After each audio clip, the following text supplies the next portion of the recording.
right, and we call this meeting to order. This is the February 7th, 2024 meeting of the Albuquerque-Bernalillo County Water Utility Authority.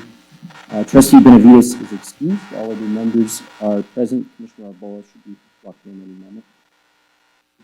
I'd like to welcome our new city members. We have Councilor Sanchez and Councilor Baca. Welcome to the board, and welcome back, Councilor Pena. Other members are returning. So item 2 is going to be our Pledge of Allegiance invitation. We're going to have a moment of silence and then the pledge led by Councilor Sanchez.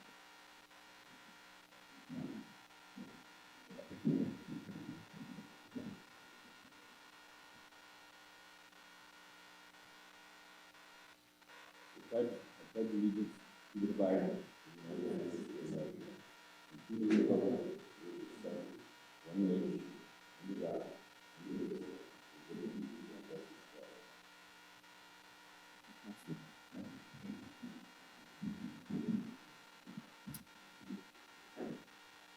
for all. All right, so that we're going to reorder our agenda just a little bit as we normally do for the first meeting of the year.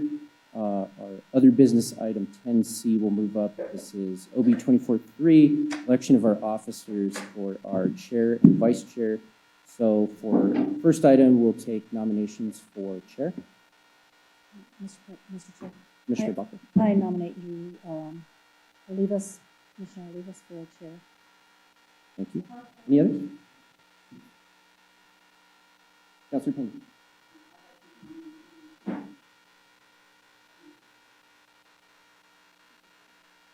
Okay, I'll second. Any other nominations? Okay, seeing none, we'll proceed with a vote on each member. First one to majority is elected the chair. So first for myself, Olivas. All in favor, say aye. Aye. We have 4. So that's a majority vote. So we'll go ahead and proceed to item 2, election of the vice chair. Do we have any nominations for vice chair?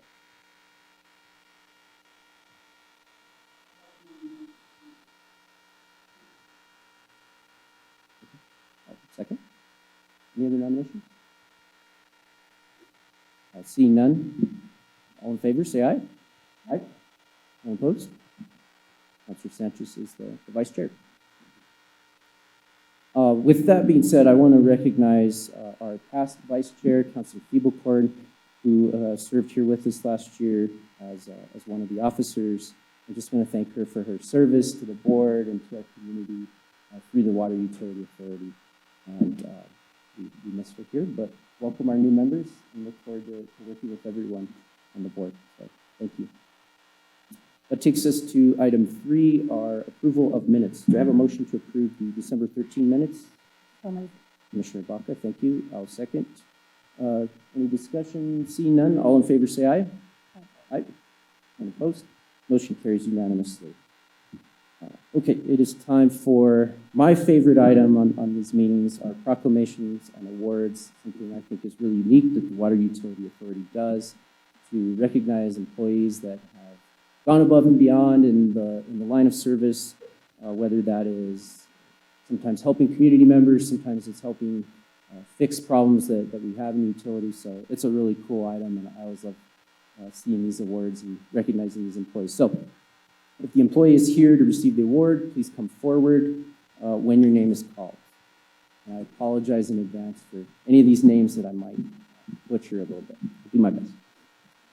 Amberly Mirabal, Monica Anaya, Heidi Highland, Roxanne Landon, and Mayra Escobedo, $250 each. These individuals are recognized for their contributions of time and energy to the United Way campaign.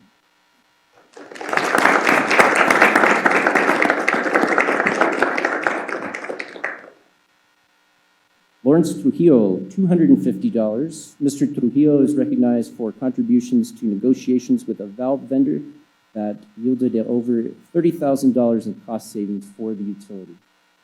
Thank you, Mr. Trujillo. Carlos Sena, Barney Baca, and Jonah Martinez, $200 plus 10 hours of paid leave each. These individuals are recognized for going above and beyond their normal work obligations to ensure completion of a critical water line repair during the Thanksgiving holiday week of last year.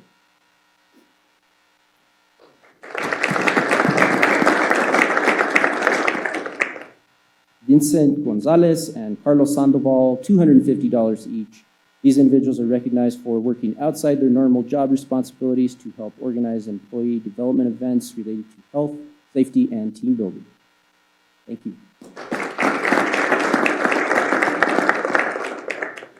And lastly, we have Angelo Martinez and Dominic Gonzalez, $350 each. These individuals are recognized for excellence in community relations and customer care during and after construction of a facility access road in a residential area in Northeast Albuquerque.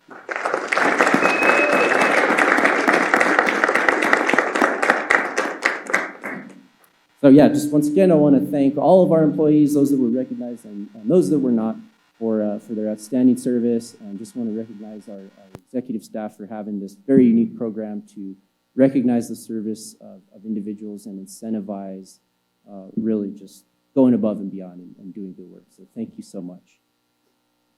Item number 5 is going to be our public comment. Ms. Salas, do we have anyone signed up to speak? We have one speaker, Elaine Hebert. I'll bring her in. All right. Thank you so much, Ms. Hebert. You know the rules, but just to reiterate, you'll have 3 minutes to speak with a warning at 2.5 minutes. And I do believe we got your written comments beforehand, so thank you so much. You have the floor. Thank you. Good afternoon and welcome. My name is Elaine Hebert. Can you hear me? Sorry. Yes, ma'am. Yes? Loud and clear. Okay. As many of you know, I'm a long-time attendee of the meetings and strive to provide comments and suggestions from another perspective. This is your second most favorite part of the meeting. Today, I will comment on groundwater and pumping depletions. In my written comments, I discussed GPCD issues and made some suggestions with regard to the FY25 objectives. Won't have time to cover those, but I hope you will consider them. The Middle Rio Grande between Cochiti and Elephant Butte is in trouble. We are consuming more water than we are allowed under the compact. Last year, the river ran dry in several places. Again. Irrigators did not receive full allotments. Again. ABCWA did not divert surface water in late summer, relying on groundwater resources, which in turn deplete future river flows even more. Reportedly, draft compact year-end accounting indicates that the New Mexico's debit will increase to about 120,000 acre-feet from last year's 93,000 acre-feet. Clearly, we all must reduce depletions. According to the water report today, by last July, groundwater pumping was more than 140% above the goal. What did it end up being for last year? What happens with respect to last year's overage of pumping vis-a-vis the goal? Does the overage just disappear? Or should there be actions which incorporate it? How much improvement was seen done due to the actions implemented under the advisory drought? Are more needed to be recommended? Any actions to curtail usage, particularly outside usage, should be presented next month in order to be enacted in time. The TCAC had a presentation on Water 2120 in its February packet, which is online. One slide read that, quote, the next update is in the early planning phase scheduled for 2026. Given the overage in pumping last year, how are the projections in Water 2120 and the 2021 update matching up with reality? Plus, additional demands are to be met with groundwater, like Intel and Maxion. Should additional actions be taken now? My point is that we really need to change the long-term projections. The reason for having the aquifer levels rise is to reduce depletions in river flows, which in turn allows more water to be recycled. Reaching the 50-foot below pre-development levels, which is the goal on all of those graphs that are in Chapter 6, allows more water to be recycled. Sorry, still means that there will still be depletions because we're not even paying back the first 50 feet. Depletions have to be paid for, which the ABCWA does by using water rights and return flows to the wastewater treatment plant. Those return flows are mostly ancient water not returning to the aquifer, but to the cosmic hydrologic system. What are the long-term costs of using return flows to offset depletions versus recycling that water and reducing the pumping? Thank you. Thank you so much, Ms. Hubbard. We always appreciate your comments, and the thoroughness of your written comments in particular are always fascinating information that you bring forward. So thank you as always. That concludes public comment, right, Ms. Salas? Yes. Thank you. That takes us to item 6, announcements and communications. Our next scheduled meeting will be March 20th at 5 p.m. right here in the Vincent Diego Chambers. And item B, just to announce, we do have a vacancy on our Technical Customer Advisory Committee. So for members of the public that are qualified, we encourage you to apply. Takes us to item 7, introduction of legislation. Item A, we just have one item here, our 24-3. This item is for introduction and immediate action. This will be amending the approved operating and capital implementation program budgets for the utility ending at the end of this current fiscal year. And so Ms. Marta Ortiz is here to present. And just so everybody's clear, this resolution will be presented, or I guess this will be presented again under the approvals. So right now, this will just be a motion to suspend the rules and consider this item for immediate action because we need to adjust this budget. So I make a motion to suspend the rules and consider for immediate action. Second from Councilor Baca. Any discussion on this? Not seeing any. All in favor, please say aye. Aye. None opposed. The motion carries. That takes us to our consent agenda. Director Sanchez is here if there are any questions on anything here. Do I have a motion for the consent agenda? All second? A motion second. Any discussion on our consent items tonight or items that we want to pull off? Not seeing any. All in favor, please say aye. Aye. None opposed. Motion carries unanimously. That takes us to our approvals, item 9. Each of these will have their own motion, second vote. So our first item is going to be that item that we just suspended the rules for to amend our operating budget. Ms. Ortiz, welcome. Good evening, Mr. Chair, respective board members. My name is Marta Ortiz. I'm the Chief Finance Officer for the Water Authority. Before you this evening is a resolution for our mid-year adjustments. The mid-year budget review for the Water Authority allows us to adjust the current fiscal year budget for changes projected in revenues and expense that occurred since the adoption of the budget. For the operating fund, this proposed, there's an increase in operating revenue at $5 million due to the interest revenue trends, which represent about 2% increase in overall total revenue. The net decrease in fund balance is $5.1 million. This recommendation will decrease the fund balance for operating to bring it down to 21.5%. And the revised projected budget would be $18.8 million at the fiscal year end. As of December 31st, there is a cash reserve at 286 days.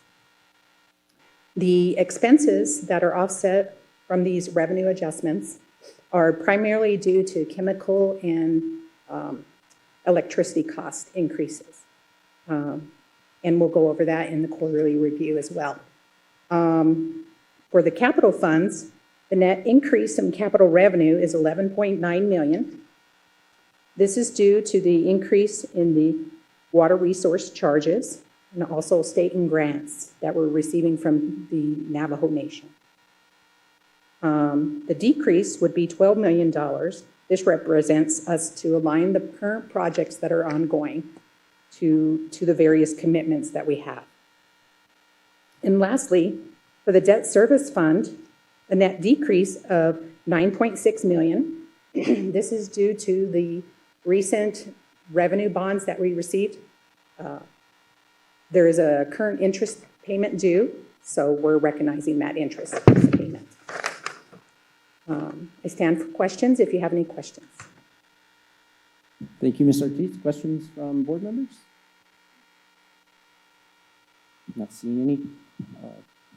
With that, I'll make a motion for approval. Do I have a second? Second. And any discussion here? Seeing none, all in favor, say aye. Aye. And opposed? Thank you. Thank you. Look forward to hearing from you on the other item.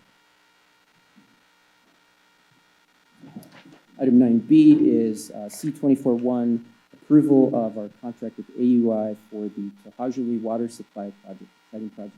Looking forward to hearing from you, Mr. Locke. Mr. Chairman, members of the board, my name is David Laughlin, Division Manager for Planning and Engineering for the Water Authority. The request you have before you is approval of a contract with AUI for the Tohajli Water Supply Project. This is a project that we've been involved with for many years now. We're excited to get this close to construction at this point. AUI was the low bidder on the project. This project will consist of a 7.5-mile pipeline across country that will supply much needed potable water to the Tohajli community for the Navajo Nation. The project is funded with Water Trust Board funds, Navajo Nation funds, and county ARPA funds. And so we recommend approval of this contract, and I stand for any questions. Thank you, sir. Great work on this. Commissioner Baca? Yes, Mr. Loveland and Mark, thank you so much for moving this forward. It's, as you said, long awaited, long overdue, and so we look forward to bringing this to fruition and getting them water. So thanks so much. Look forward to it. In favor. We're very excited, and the credit goes to our amazing staff. Victoria Derry, Raymond Sandoval, and Souter Miller have put in a lot of time and effort on this. So. Any other questions or Okay. comments? Yeah, Commissioner Roybal. I just, thank you. I too am excited to see this project moving. Is there estimated timelines on our side to get it? So if we get the contract, we'll get the contract signed in the next week or so, and then we'll be immediately moving forward with a pre-construction conference. We'll be working with the contractor to understand lead times for the pipe, the equipment, and then moving aggressively forward to schedule a groundbreaking ceremony, hopefully in April, May timeframe, and then hopefully that will be the timeframe that will represent the start of construction as well. And then, if I may, and 7 miles is a long stretch. I assume it'll take a long, and I know that those timelines might change. 12 to 18 months. 12 to 18 months, starting once groundbreaking, or April. from here. So April, May timeframe for groundbreaking, yes, is what we're anticipating at this point. And then 12 to 18 months after that. Yes, ma'am. Okay. Anything further on this item? I move approval. I'll second. I just wanted to say real quickly before we vote, yeah, to echo what Commissioner Baca said, this has been a long time coming, and a huge kudos to utility staff for all their work on this. And I also just want to throw out, former Commissioner Debbie O'Malley that really pushed this project forward to secure funding from the county, as well as working with Navajo Nation, Water Trust Board, and so many others. So this is a great project, and we're looking forward to that groundbreaking. Let's move forward. Very exciting. Did you have a? Yeah, go ahead. I was going to ask to speak, so I'm glad you acknowledged Commissioner O'Malley. So she definitely was instrumental in this as well as Commissioner Quesada. So just appreciate them both and all their work to help move this along. So thank you. Thank you, Counselor. Anyone else? No? All right. All in favor, say aye. Aye. And opposed, the motion carries unanimously. Thank you. And then you've got the next item, the next two items. Item C, approval of contract with Instituform Technologies for the Isleta Riegos SAS rehab.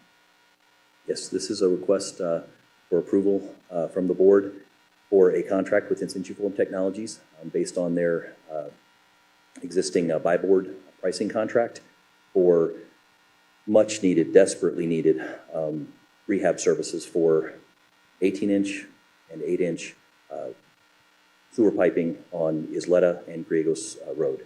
Over the last 9 months, we've had 2 collapses or failures of the 18-inch interceptor pipe on Isleta. We're in the throes of completing a second emergency repair. I'll be sharing some of that in my CIP report a little bit later this evening. But we basically need to aggressively move forward with rehab for this pipe. And so this contract will allow us to work directly with Instituform Technologies. They will perform rehab using a cast-in-place piping method. So it'll be an in-situ pipe method so that we can hopefully avoid or at least minimize dewatering associated with the rehab of this pipe. And then basically get this pipe in good shape for a large portion of the community there on Isleta south of Bridge Boulevard. So we're recommending approval of this contract. Thank you, Mr. Laughlin. Any questions? Not seeing any. I just have a quick one. So when this says Isleta and Diegos, is that two separate areas? Because those roads are Two separate different areas. areas. Two separate areas with pipe that's in extremely poor condition. Understood. And so phase one will be Isleta Boulevard, phase two will be Griegos. Got it. Very helpful. Seeing none, I'll make a motion for approval. Second. Commissioner Baca, Councilor DeGioia. Okay. All in favor, say aye. Aye. And opposed, the motion carries. Item D is an approval of a contract for the Volcano Cliffs Arsenic Treatment Facility. Mr. Chairman, this is a request for approval of a contract with AUI, the low bidder for the Volcano Cliffs Arsenic Treatment Facility improvements. This project will install a new arsenic treatment facility at our Volcano Cliffs reservoir site, which will ultimately result in an ability to produce 17 million gallons per day of potable water on the west side using existing high arsenic wells that we have on the west side. So hugely important project, certainly in the summertime during high demand periods when the river may not be flowing. The ability to have that water and produce that water on the west side will be absolutely critical to our water operations moving forward. So requesting approval of this contract with AUI. Any questions on this item? I guess. I just Member have a Singh. procedural question since I'm new to the board, or relatively new. Do we award primarily just on low bid, or is there other factors in our procurement process? This is a public bid that awards based on low bid. Councilor Sanchez, Vice Chair. Thank you. Since this is on the Volcano Cliffs, I just wanted to know more or less where the facility will be located. I just looked through all the documents. I didn't actually see the actual location.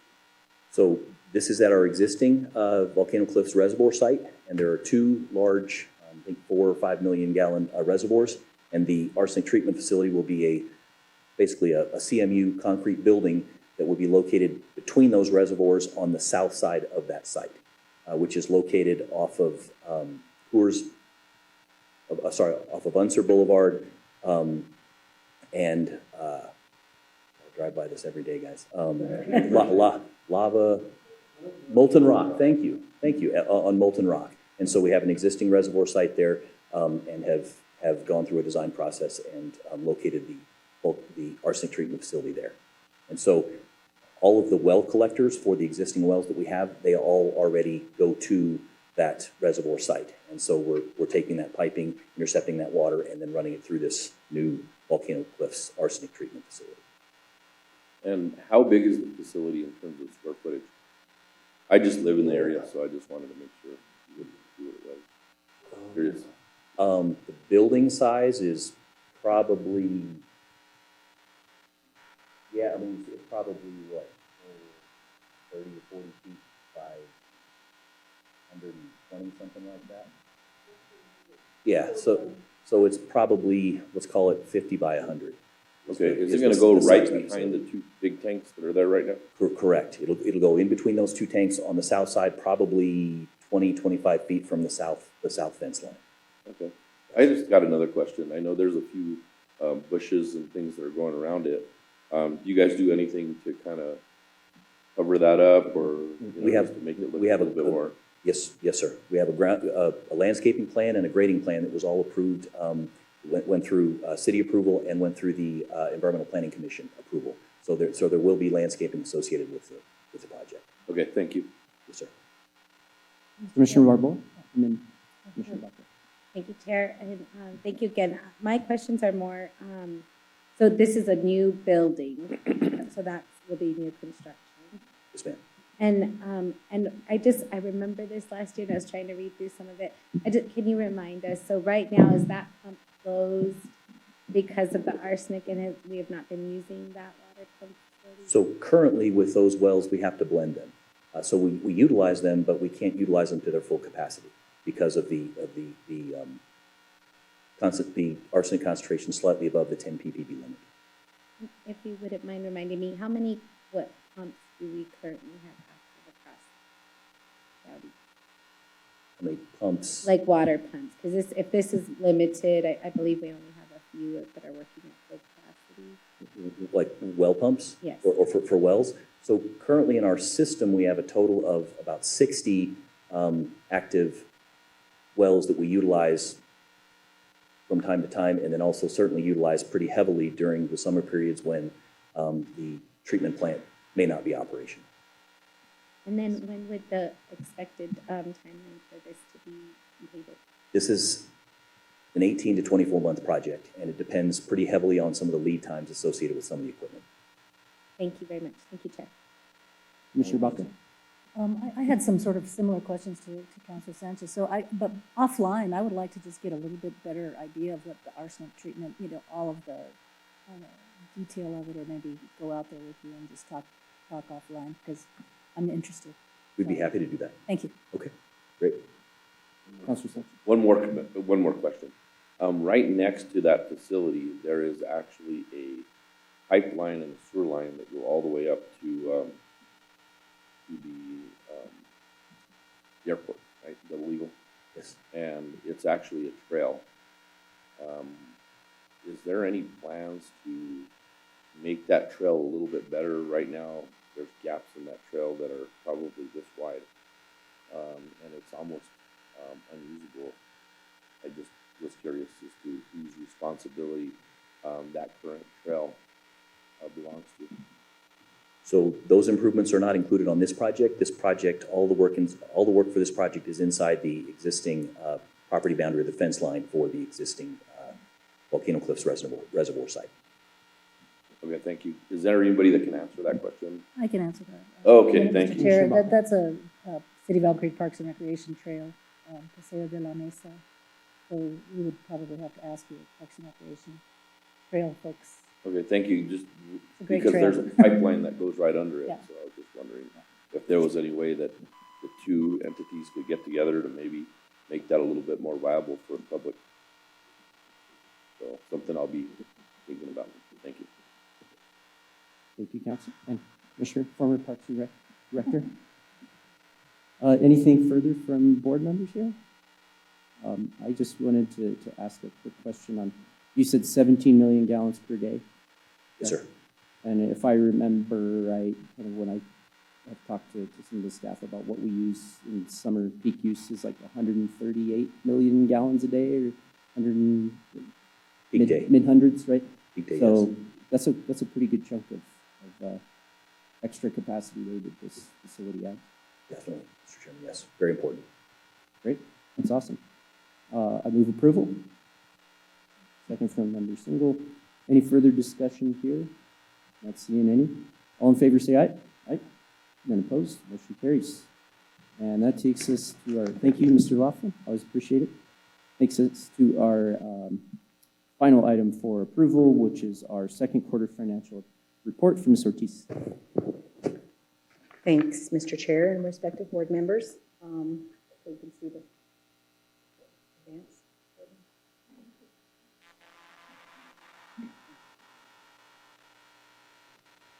So this is our second quarter for fiscal year 2024 financial review and goals and objectives review. The first slide recognizes where we stand as far as Q2. Our total budget is $248 million. Of that, we've collected about 48% of our total revenues that we've budgeted through the second quarter. Consumption is about 39% lower than the last quarter, but we're in line with what we projected for revenues for the fiscal year through Q2. The next slide shows the general fund expenses through the second quarter. The mid-year resolution that you just approved will align the budget with the current trends that we're being exposed to through the rest of the fiscal year. So power and chemicals, like I said, are the biggest two factors in this increase. Currently, we've spent about 33% of the total chemical and power budget. Chemicals costs have risen dramatically since the past few years, and inflation and supply issues are a factor of that as well. The largest debt service payment is made during July, so that's the reason why we transfer funds to pay our debt in the first quarter.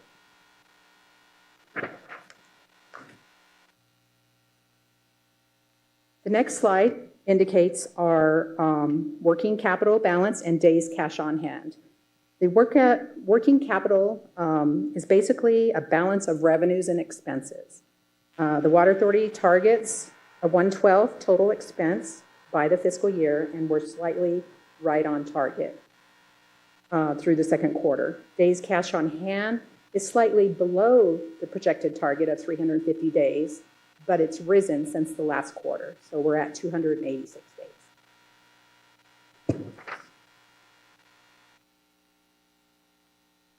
The next slide indicates our debt service coverage ratio. Senior lien is the first debt that we would need to pay off if we went out of business today. So once all of our senior liens are paid, then the remaining funds are the subordinate debt that we would pay. This measurement calculates the day's cash flow as well as the current debt service obligations.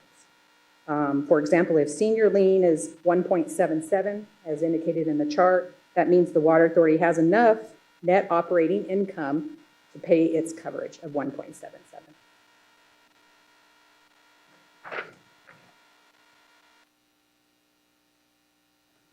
The next slide shows our capital funds. Projects continue. We've spent $38.5 million through the second quarter of the fiscal year. Just over 50% of that has been spent on interceptor renewal, the San Juan Chama Water Treatment Plant, automated bar screens, the Kirtland Air Force Base TRS interceptor, the primary clarifiers at the Southside Water Reclamation Plant, and various other projects. Projects continue to exceed 3 to 6 months out due to delays in material availabilities, so that's why the projects are lagging.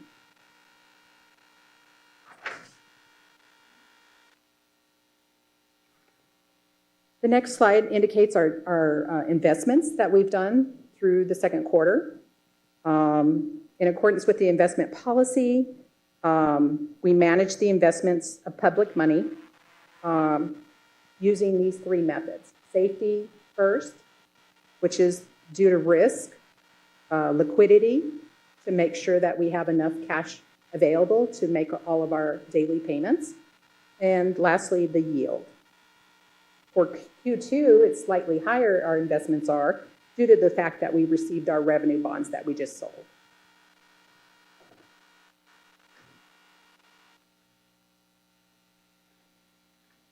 The next slide is our performance scorecard. Some of you are familiar with this. This is our quarterly scorecard that measures our operational efficiency and effectiveness. These are a portion of our measures that staff meet every quarter and review, and this helps guide the development of yearly objectives, as well as the operations and CIP budgets. This one page is the performance of various other, so this is a snapshot for you.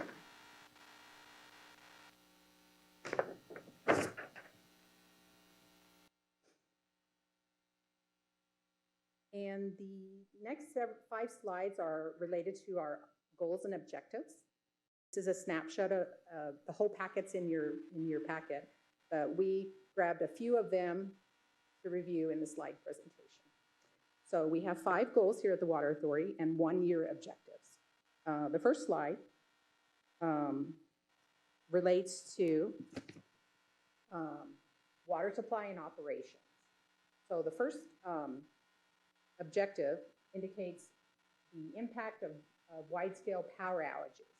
We are coordinating with PNM, and PNM has completed its assessment and potential outages of 3 bulk power stations. And they and has initiated an assessment for impact of downstream power outages. The Water Authority will conduct a system hydraulic modeling simulation that will be performed after this assessment. The second one is related to support and an advocate for Water Authority interest through the Colorado River. Our Water Resource Division Manager sits on the chair of that committee, and we have communications and outreach with that organization on the betterment of the Water Authority and our agreement. Also, there's a stakeholders interest meeting for the non-functional turf focus on February 22nd. Next is our goal 2, which is the wastewater collections and operations goal. The first, this is one that the Water Authority is very proud of. We seek recognition of the National Association of Clean Water Agencies, ANACWA, for Peak Performance Award Program for permanent compliance. Through the second quarter and the calendar year of 2023, we've had 0 incidents and we're going to be submitting an award for that. The second one is the manhole monitoring pilot study. This is to diagnose flow patterns and provide advanced alerts downstream blockages. Through the second quarter, there's no blockages that have occurred, and they're monitoring those locations at this time. The Water Authority will redeploy 3 monitors that were previously removed and try to detect if there's any issues going forward. The third goal is customer service. One of the objectives is to have a billing accuracy of no more than 8 errors per 10,000 bills. Through the second quarter, we've only had 3 per 10,000 bills that are generated each month. And the next objective is the bill redesign. This is we're going to be doing a public outreach to community groups to see how our utility bills may be redesigned and help the user read them or better. Goal 4 is the business planning and management. One of the goals, the objectives is to transition the Water Authority scorecards and effective utility management and key performance indicators to a automated platform called Power BI. So we've been working with a consultant to try to automate those systems. And through the second quarter, we've completed the scorecard, which is in your packet. That's completely automated, as well as our effective utility management dashboards that we use internal. And objective 4.15 is the promoting culture and security. This one, total 346 employees attended the FEMA Tailored Threat Awareness Site Protection trainings in the last quarter. We have continued security gate and camera improvements at the Southside Water Reclamation Plant, as well as cybersecurity tabletop exercises that have been performed. And lastly is goal 5, organizational development. One of the objectives is recognizing 15% of the workforce. As you alluded today, you recognize those employees. During the second quarter, we've 15 people received the iStars pins. 14 quarterly awards were given tonight, and 92 employees received service awards out of 608 employees. And then the development of the innovation project is the last one. This is a innovation program to help employees be on the lookout for innovation and ideals that may happen through the quarter. And they're recognized through the STARS program if they find any innovative ideals or new ideas. And that concludes my presentation. Stand for questions. Very thorough presentation. Thank you so much. Do you have any? Yes, Commissioner Barcola. Thank you, Chair. I just thought. Last time, that last question you talked about, when you're on the, yeah, return to the slide, please. Which one? The previous one, the Develop Innovation Project, that, I love the way you all incentivize things here for folks to think creatively. Is that because this is under the sort of the workforce development? Is this innovations in workforce, or are we talking innovations in? Basically, it's for the organization Water. itself. And water, and whatever the water has to do. Mostly internal, because we give awards for people that are innovative. In their department. In their department or even outside, yes. And bring those ideals to the water authority, yes. Great, thanks. And a bit of a follow-up question, I mean, just because it's of great interest to me and impact to my community, impact to all of us. When I look at the budget, I don't specifically see where that water, where I live close to the Air Force Base, so I know we have another monitor that we've been, employed, and I know we've gotten, or the water utility has gotten state funding for that. Is that monitor in the budget? Is it stuff we're still asking for state? Are you talking to the Kirtland Air Force Base monitoring well? Yes. So that's been complete. The construction's complete for the first one. I believe we asked for additional funding, right? And I think they're looking for another site. Correct me if I'm wrong. Is that correct? That's correct. Okay. And so that's recognized in this budget? Yes. So it won't be recognized unless we get awarded through the state. So the first one has already been constructed, and that's done.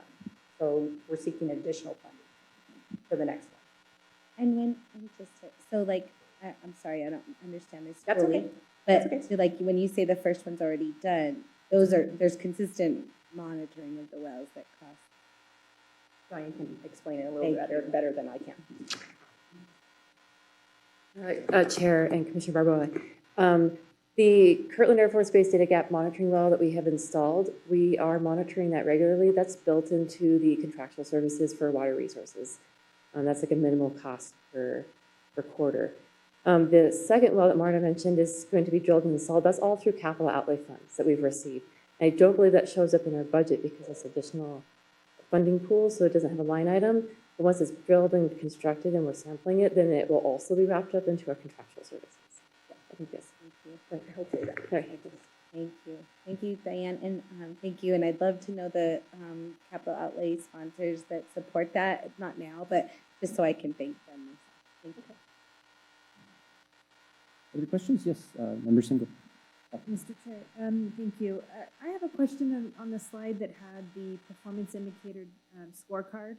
And I think that this is going to be a simple answer, but the last two items on that scorecard, I believe, was today's budget adjustment to correct those two bottom items where we're, our expenses to budget is percentages off.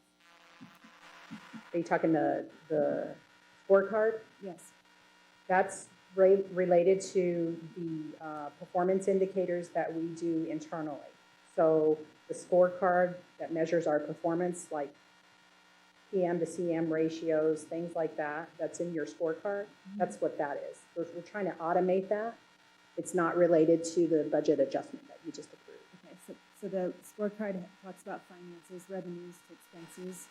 That is not. We measure related that. to our budget adjustment that we did today. No, that just measures how we're performing as a water authority. So those performance measures are just key performance indicators that help us manage the water authority. And we monitor the revenues against the expenditures, make sure they're in line. If that helps explain it. I'll follow up later. Okay, sure. Thank you. Any questions? I guess I had just kind of one, I think it's more of a comment, but with regards to kind of those cost increases, it seems like from what we saw last year, they've tapered a little bit. I mean, there's still more than what Still was high, but they're budgeted. not as bad as they were Yeah, it yes, seemed like last year it was close to like 150% or something like that, and Correct. or 118 or whatever, so it's still escalating, but escalating at a lower rate. Correct. Very good, and yeah, I just want to thank you for going through some of these goals and objectives and running us through the scorecard model and stuff. Thank you so much. There's nothing further here. We do need a motion for approval here. So moved. Move to approve. Motion and second. Any further discussion? Not seeing any. All in favor say aye. Aye. None opposed. The motion carries unanimously. So that's our last voting item. Our last two items are other business. So we've got our water report first up with Mr. Bustos. Good to see you again. Good evening, Chair, members of the board. Good to be here. I'm going to be talking about the water report and also updating on the non-functional turf grass objective that Martha mentioned. We're currently looking at severe drought here for the county. Certainly, things have improved in the last month. The map that we're showing is the map from last month. But certainly things have improved. This week is supposed to be really good in regards to like coolness and precipitation, and it's certainly looking like the month of February we're going to have favorable conditions here for the county. We were able to meet our demand for December using 83% of surface water, and as you will see in our next slide, even though we had a surge in demand compared to 2022, which resulted in our EPCD increasing, we still managed to keep that demand below the levels that we saw peaking in 2020 and 2021 with the same population. We haven't experienced a really increase in population here in the service area. So what we're seeing is that demand overall and the production was lower than 2020 and 2021, but it certainly went up compared to 2022. And I'll talk a little bit about why we think that happened. Our residential UPCD, which is single-family residential households, is holding steady below the levels that we saw peak in 2020 when everybody was mainly working from home and improving their landscapes because we were looking out the window and wanted to see better yards, but certainly residential UPCD continue to be below what we expect for 2037, which is our goal for 110 UPCD. So residential's per capita is a big contribution to continuing to have lower demands here in Albuquerque. Our trend in regards to like chart on UPCD continues to be going downward. Nevertheless, we are looking at ways that we can update our Xeriscape, our informational tools and marketing this year, as well as revamp some of our programs to make sure that we don't continue with an increase trend in this year. In regards to temperature, we did experience a record high 3-week temperatures in the summer season, which really is what drove that increase in demand, particularly for irrigation purposes. In regards to precipitation, we probably have one of the lowest rain accumulation and snow accumulation in 2023 compared to the last 37 years. So really, it was really dry. I think the total, the actual calculated amount was about 5.7 inches, which, that's really when you look at the amount of trees and landscapes that we have in Albuquerque, which I'll be talking about that in later slides. It's really hard to meet the demand of landscapes with only 6 inches per year. We're monitoring snowpack, and mainly in the Rio Chama headwater and the headwater of the Rio Grande and Upper Rio Grande. And without capturing what happened in the last 3 weeks, it's certainly looking like we're below average for some of the headwaters. But certainly February and March is supposed to be when we get most of the snow, which we're really anticipating it happens. In regards to looking towards the future, it looks like, at least in New Mexico and some areas of Arizona, drought will continue to persist and be roaming. Of course, we need to apply what happened in the last 3 weeks and what happens in February, but we're kind of like planning as if we're going to have another summer season with high temperatures and lack of precipitation, just so it doesn't get us up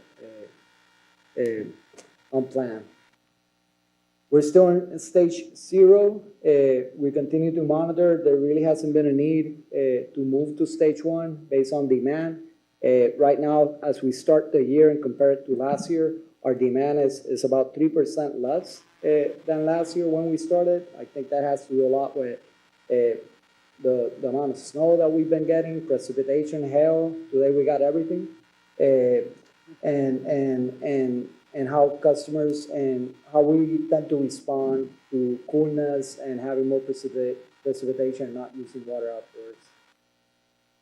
I'm going to update an exciting project that we're working on, which comes out of the Colorado River Basin Water Users MOU, which is a pledge that we did along other 32 municipal water users along the region that use the Colorado River as one of their sources. And one of the main pledges is to reduce the amount of non-functional turf grass that's here in Albuquerque. And in order to do that, first we need to identify how much turf grass is within our service area, and then we need to define what's non-functional turf grass.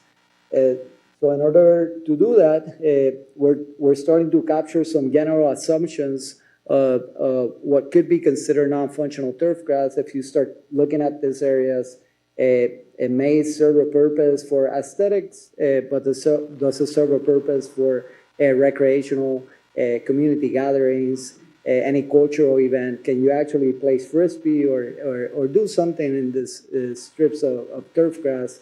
And could we transform those areas to potentially maybe have pollinator plants, have more trees, and benefit our community in other ways? So we're using some of those assumptions, and we're working with the University of New Mexico Earth Data Analysis Center to identify how much turf grass there's available here in Albuquerque.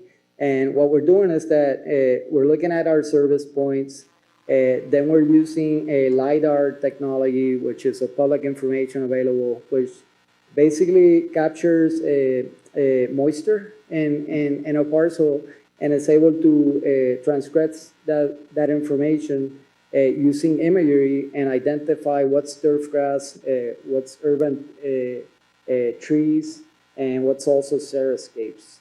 So what we know is that 160,000 of our users are irrigating in some form, way, or shape or their lands. And in total, we got 26,000 acres that are being irrigated, and about 7,000 of those acres are turf grass. So that's what we know right now. This is, oh, where am I? Okay, sorry.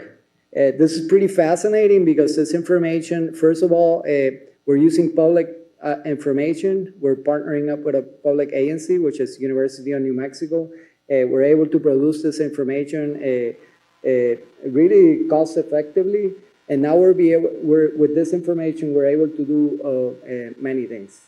One, we're able to divide the turf grass into the different sectors that we serve, and as you can see, 45% of the turf grass is found in residential households, and another 1,000 or 2,500 acres are found within the institutions that we serve and we work with and provide services to us within the city and the county within our service area. That includes parks, it includes golf courses, it includes schools, it includes community centers, libraries. Obviously, not all the turf grass is non-functional. As I mentioned, it includes many services that are important for our community. But with this information, we're having a series of stakeholders meetings. We're going on the third one. We're inviting agency personnel, HOA board members, property managers from the private sector that manage office parks, commercial, shopping malls, etc., hospital, sustainability managers, and inviting them to engage and have these conversations and help us implement this pledge by coming up with a definition that works for Albuquerque. In this meeting that we're having on the February 22nd, we'll be presenting 3 options that go from less stringent, less widespread, to more stringent, more widespread. And with that, we're hoping to engage and have a conversation and ultimately come up with a definition that will help us come back to that pledge and say, okay, now we'll put a number. Out of 7,600 acres, 100 acres are non-functional. So now we got our goal. And out of that, we got to replace and transform 30%. And with that, the idea is that we're working with our consultants. We're going to get back a series of recommendations of how to implement this program, be it through program additional incentives, partnerships, collaborations, be it by updating some of our ordinance or requirements for new service, and working with the city and the county to update the future development and redevelopment codes to ensure that non-functional turf grass is not part of new development. So generally, the goal is to, by midsummer, have a plan and a strategy that we'll present to the board and how we're going to be implementing the pledge. And with that, be able to start achieving the savings that we expect with this new program. I'll stand for questions. Fascinating stuff. Questions, comments from the board? Mr. Barboa. Thank you, Chair. Thank you for this information. Yes, very fascinating. On this slide that you have here, so can you just explain like municipal versus multifamily, single family? Is municipal saying that it's, yeah, what does municipal mean? Okay, yes.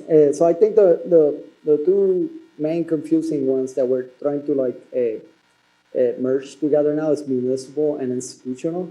And municipal right now is mainly parks, recreational sites. So parks, open spaces from the city, from the county. Also is capturing medians. So there's a lot of, as we further break this down, we identify that almost 800 acres are in medians. So potentially that can be all considered non-functional turf grass. If that's ultimately the stakeholders' recommendation. But in institutional, we're looking at a school district, we're looking at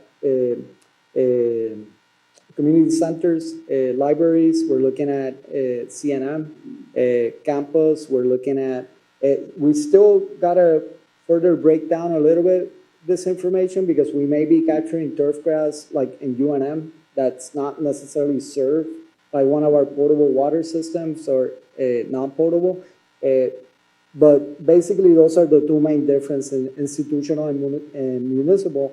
And then multifamily is apartment complexes. So anything that has that serves 2 or more dwellings and above, we consider to be a multifamily, which within our billing structure. And then a single family is like just standalone residential houses. And then the other is mainly basically what's left over, which we're trying to identify like where to plug it in. And some of it may be like right away that doesn't necessarily have a parcel. We're running into those situations too, where medians and right-of-ways are not necessarily associated to a parcel in the spatial information that we're gathering. So we're trying to like discern and capture and associate that those stretches of median and right-of-ways to a particular responsible party that then we can work with to transform those areas. But it's pretty fascinating. I mean, the amount of information that we have. I wasn't expecting to have that much turf grass in Albuquerque. But I'm sure if we were to like regress and look at this spatial analysis 20 years ago, most likely it would have been double. If I may share another question, so you're, just to make sure I understand, you are saying that you'll get this group of stakeholders together on the 22nd of this month. You'll talk about, the first step is defining what is non-functional turf grass space. And I guess when I remember last year that there was one point where we were talking about the water usage, and it was like, I remember Council Feeblecorn asking a specific question about some of the commercial users and saying how they had much more greater uses, but maybe weren't being taxed at a level that might, in my eyes, be more equitable because it's a corporation versus a family residential unit that are paying for those spaces. So I guess that question is to say, it doesn't seem like that when we look at the chart that you have here, that there's more commercial use to resident, even though I believe on that chart, and I could be wrong because I'm not. No, but it's true. I was hoping to find more turf grass in commercial and industrial, because then, it would be kind of like, okay, that's an somewhat easy target. It's never going to be easy, because obviously for any of our users, there's going to be a cost associated to implementing this program, which we're going to find ways to support. Either through additional incentives or partnerships, or helping them with design or consultations. That's basically generally what we would like to achieve with those users. On the other hand, yes, single-family residential is 45% of the total grass area. We continue to work with residential customers through our Serascape program, and they tend to be like the #1 participants. Right now, this year alone, there's about like 200,000 square feet that are being transformed in residential housing.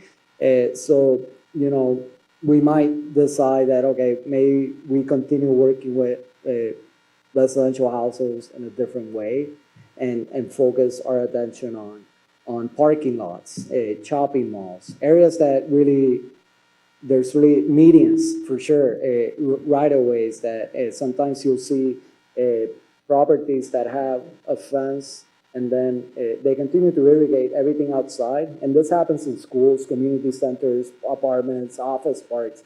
But really what's being used is what's inside the property of turf grass, but why continue to water that strip on the outside? So we're really trying to capture what's in essence is really non-functional, non-essential, unused turf grass, and create a model so it can be applied for the future as well. Just a couple more points. When you meet with those stakeholders, I hope that there can be like a equity lens. It sounds like the water utility is always really good about thinking about census tracts and where there's already existing canopies versus where, like in large parts of my districts, there's no trees, right? Even though we're the most densely populated. So just if there's a way to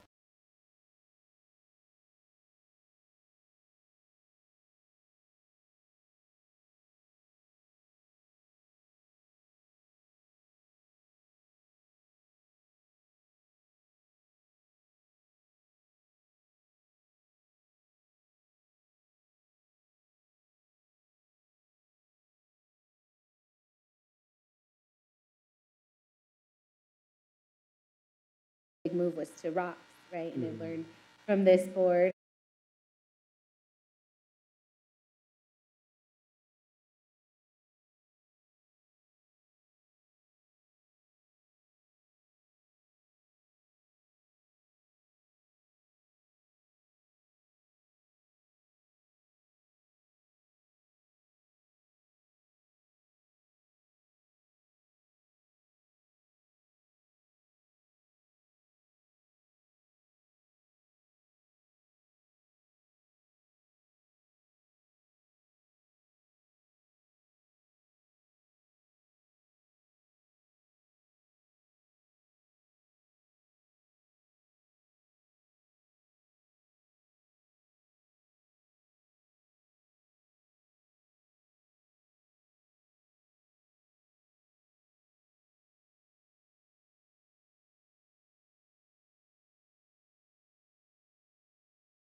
million encumbered. So that leaves us with about 34 million left between now and the end of June.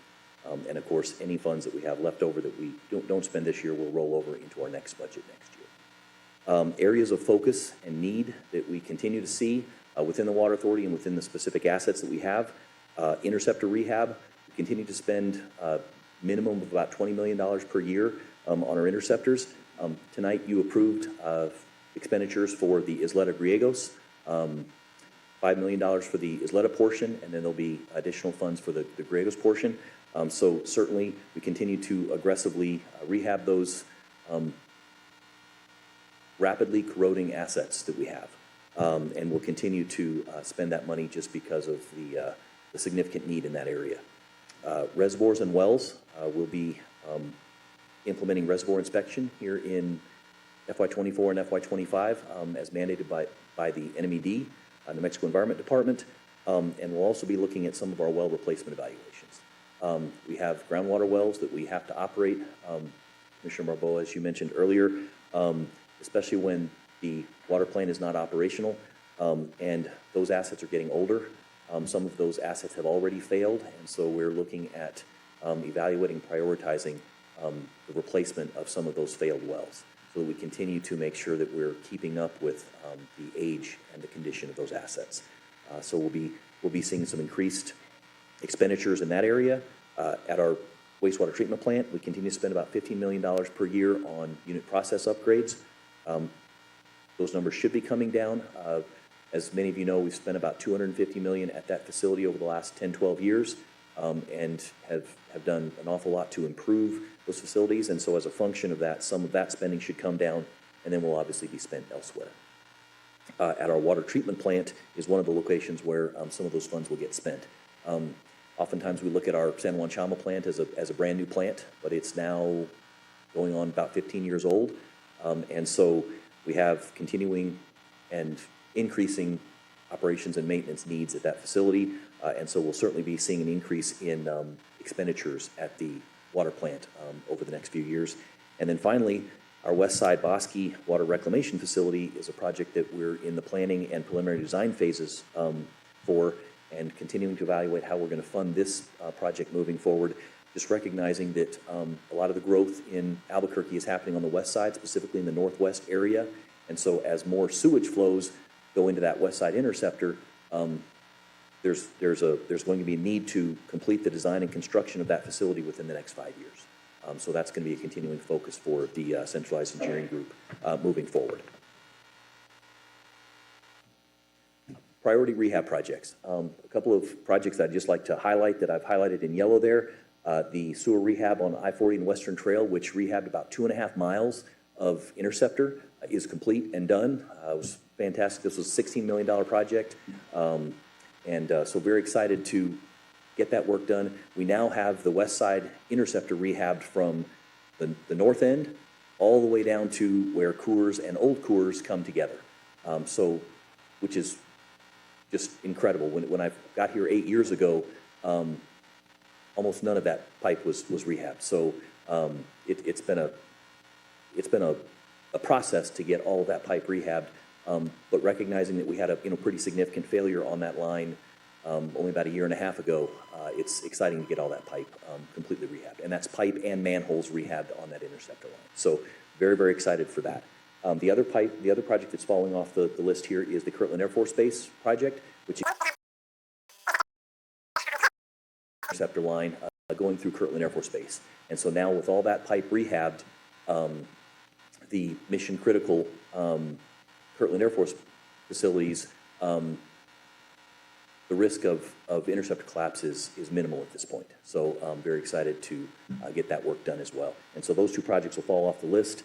And then we have a series of other projects here that I can quickly touch base on. I've identified